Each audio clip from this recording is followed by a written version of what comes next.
গল্পকথায় আজ আমি বলছি ফ্রিৎজ লোহনার বেডার কবিতা ছোটদের রূপকথা।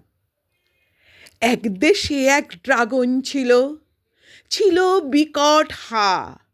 বাঘের মতো দাঁত ছিল তার, ঘোড়ার মতো খুর। খাই খাই তার খিদের আগুন পেটে সারাক্ষণ। ফেলল গিলে আস্ত আস্ত শহর, চিবিয়ে খেলো দেশ, আর চুষেই নিল জাতি। খাই খাই তার যায় না তবু এমনি খিদের বহর।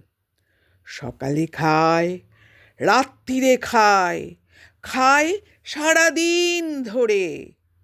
দাঁত খিচিয়ে কড়মড়িয়ে খায়।